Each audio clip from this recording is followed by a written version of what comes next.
two right here are based on the Renew Your Vows Spider-Man comic, which is actually a really good comic. I think you guys should read it.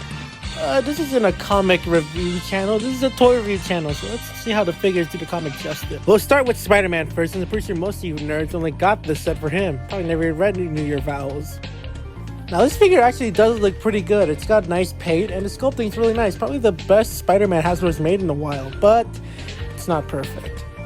My copy is suffering with a few minor QC issues with the paint, since it's the back Spider logo's legs not reaching all the way inside. There's also parts in my figure where the webbing pattern just bleeds into the blue part of the arm. There's also this really ugly gap between the cap swivel and the rest of the leg, which I just don't like. And the hand webbing doesn't align very well, but compared to some other issues my fellow collectors have been having, I definitely got lucky. And honestly, with my figure, it's not all that bad. I mean, it's not like there's a paint chip on a very noticeable part or anything.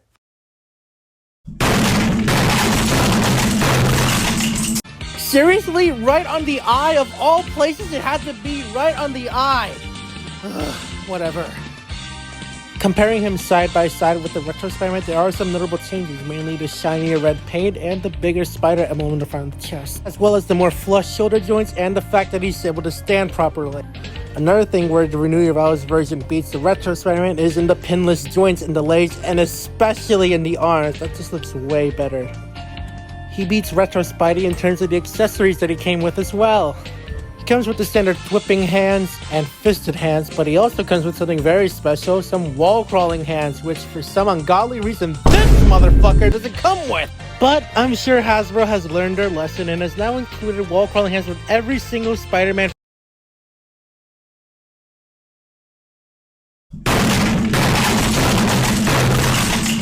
No comment on that, let's just talk about the Peter head.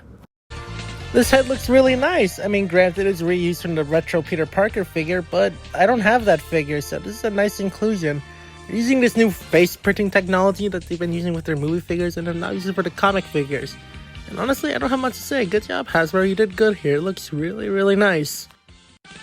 And to be fair to the figure, one thing that also looks really cool is the mask head sculpt. I have to admit, it's my preferred look for Spider-Man with the big round eyes and the small squinty ones. If it weren't for this, though, it'd be perfect, but whatever. One thing that bad paint can't get in the way of, though, is some good old-fashioned posability.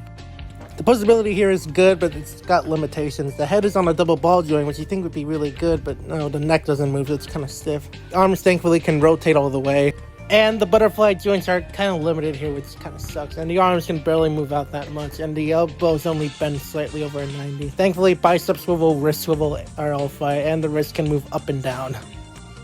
He also has this diaphragm joint, which allows for really good movement. And he has his ab joint as well, which allows for a great arching back. But his crunch is only okay. His legs can move forward about that much, and they can't move back much because his ass gets in the way of it. Thankfully, his thigh swivel isn't impeded at all. He has double jointed knees, which allow for a maximum bendage. There's a nice calf swivel at the boot, and his feet can move up and down, and they've got a really good pivot. And one thing that I'm very excited about that they added is a toe bend. You know, it only took him like 16 years, but better late than never, I guess. The posability here is really nice. I have to admit, I do enjoy posing the guy around, but it's not perfect. The lack of neck movement means that his head can only look so far up before it just looks like it's floating there.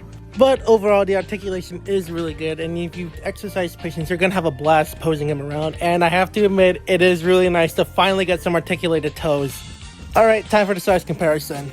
Here he is next to my Figma Kazuma Sato, Toy Biz 2006 Venom, my previous review, the Gargoyle Spider-Man figure, and his true love, the Marvel Legends Mary Jane, who looks a little short. Now, overall, I do have to say this is a really good figure, and I would recommend it if it was like 25 bucks, but for over $60, yeah, no, it's not worth it. Honestly, you're better off getting the Mayfix figure, and honestly, if you're able to get that figure before it's sold out on Ami, it's actually cheaper than this guy, which is so fucked up. But I get that not everyone can get import figures, so if you see this guy on the store shelf, if you really want him, I'd say pick him up. Alright, that's it. Goodbye, everybody.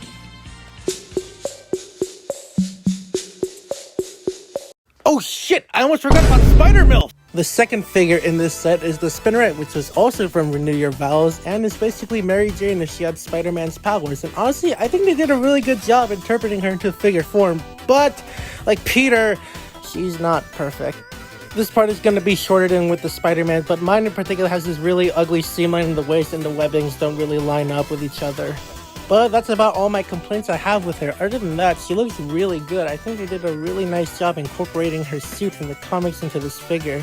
One thing I feel they did a really good job here was the head sculpt. The paint used here is a nice vibrant color. There's no major paint chipping on the eyes or the mouth or anywhere. The hair is sculpted nicely. The bun is nicely done. The shade of red used for her hair is really nice. One thing I have to give to Hasbro is that they were able to make a toothy smile that doesn't look really fucking creepy. Another thing I have to give them credit for is this unmasked Mary Jane head sculpt. I mean, this thing looks really nice. The eyes in particular are really nicely done. For such a small detail, good job, Hasbro. Her hands are standard for Spider-Man figures: fists, wall-crawling hands, and flipping hands. Another plus side to this figure is that you can clip her onto a stand thanks to her relatively slim waist, and she'll stay on there pretty good, which makes putting her into aerial poses way easier. Speaking of posing, how does that go for her?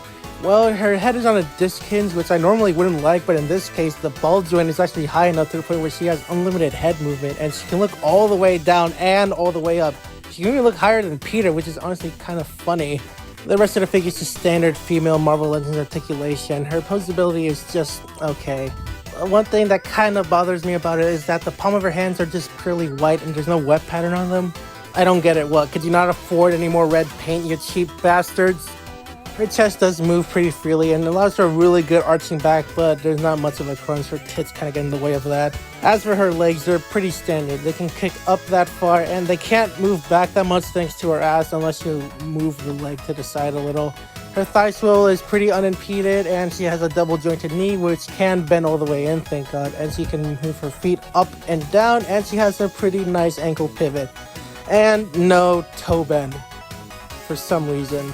The posability here is just okay. I feel like it could have been way better. This could have been a chance to introduce a new female body mold, but what we have here is just fine. If you try your best, you could get into some really good poses.